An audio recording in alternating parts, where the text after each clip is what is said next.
14 ఏళ్ల కిందట, సరిగ్గా 14 ఏళ్ల కిందట ఇదే మానుకోట ఆనాడు తెలంగాణ ఉద్యమంలో ఒక పెద్ద మలుపుకు కారణమైంది. ఇదే మానుకోట. మళ్ళీ ఈరోజు ఈ కాంగ్రెస్ ప్రభుత్వానికి నియంతలాగా విర్రవీగుతున్న ఎస్సీ ఎస్టీ బీసీల భూములు గుంజుకుంటా ఏం చేస్తారో చేసుకోండి అంటూ విర్రవీగుతున్న ఈ కొత్త నియంత రేవంత్ రెడ్డికి బుద్ధి చెప్పేందుకు కదిలి వచ్చిన మా తోబుట్టువులందరికీ పేరు పేరున హృదయపూర్వకంగా నమస్కారాలు. అసలు ఏం జరిగింది లగచర్లలో మీకు ఒక్క నిమిషం చెప్పాల్సిన బాధ్యత మా మీద ఉన్నది.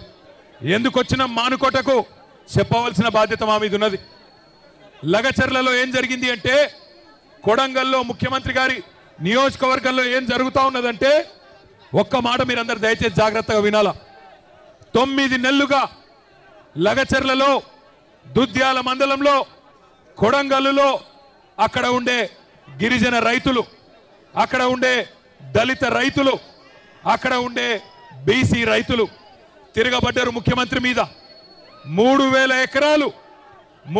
ఎకరాల భూములు, మరి పేద చిన్న సన్నకారు రైతుల భూములు ఫార్మా విలేజ్ కోసం అని చెప్పి తీసుకుంటానని చెప్పి ముఖ్యమంత్రి ఈ ప్రభుత్వం మరి కాగితాల మీద కాగితాలు కదుపుతుంటే, అక్కడ ఉండే మా లంబాడ అన్నదమ్ములు, మా బంజారా ఆడబిడ్డలు తిరుగుబాటు చేసిండ్రు.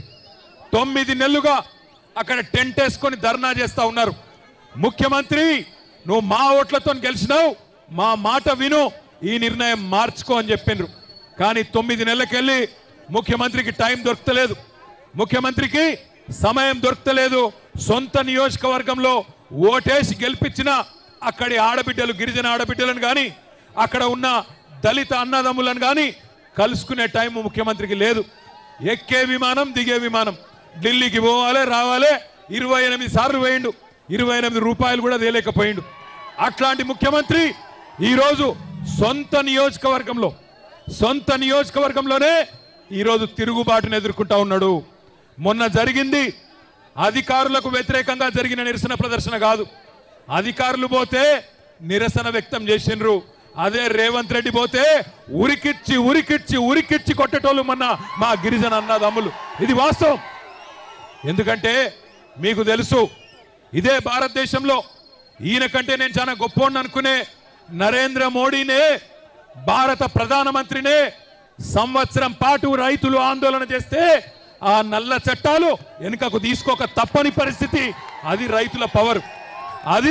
రైతుల పవర్ భారతదేశంలో. ఇలా రైతులతోనే పెట్టుకున్నాడు రేవంత్ రెడ్డి.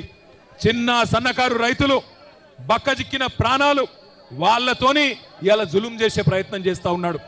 మమ్మల్ని అన్నాడు, మాకు డీజీపీ గారికి ఫోన్ చేస్తే మానుకోటలో ధర్నా ఉన్నది, మా గిరిజన అన్నదమ్ముల కోసం, మా గిరిజన రైతుల కోసం, మా ఆడబిడ్డల కోసం, ఎవరినైతే మీరు ఇవాళ జైల్లో పెట్టినరో 30 మంది రైతులను, వాళ్లకు సంఘీభావంగా మానుకోటలో ఉండే మా బంజారా అన్నదమ్ములు కదులుతున్నారు అంటే ఆయన అంటాడు, డీజీపీ గారు అయిపోయింది కదా లగచర్ల, ఇక్కడెందుకు అంటాడు, మానుకోటలో ధర్నా ఎందుకు అంటాడు. ఒక్క మానుకోటలోనే కాదు రేవంత్ రెడ్డి, ఈ రాష్ట్రంలో అవసరమైతే ఎక్కడెక్కడ బీద వాళ్ళు ఉన్నారో, ఎక్కడెక్కడ గిరిజన రైతులు ఉన్నారో, ఎక్కడెక్కడ మా దళిత అన్నదమ్ములు ఉన్నారో, ఎక్కడెక్కడ బలహీన వర్గాల అన్నదమ్ములు ఉన్నారో, మొత్తం 119 నియోజకవర్గాల్లో అవసరమైతే ఆ కొడంగల్ బక్కజిక్కిన రైతుల కోసం తప్పకుండా బీఆర్ఎస్ పార్టీ ధర్నా చేస్తుంది, కదం దొక్కుతుంది, కదులుతుంది. నీ ప్రభుత్వాన్ని కూకటి వేళ్లతో పెగిలించేదాకా వదిలిపెట్టమనే మాట కూడా విజ్ఞప్తి చేస్తా ఉన్నా. ఇంకొక మాట నేను అడుగుతా ఉన్నా, మిమ్మల్ని ఆలోచించమని కోరుతున్నా. ఎవరి కోసం? ఫార్మా విలేజ్ అల్లుని కోసం అక్కడ ఫార్మా దుకాణం పెట్టి వాళ్ళ సొంత అల్లుని కోసం ఇవాళ పేదవాళ్ళ భూములు గుంజుకునే ప్రయత్నం చేస్తా ఉన్నాడు.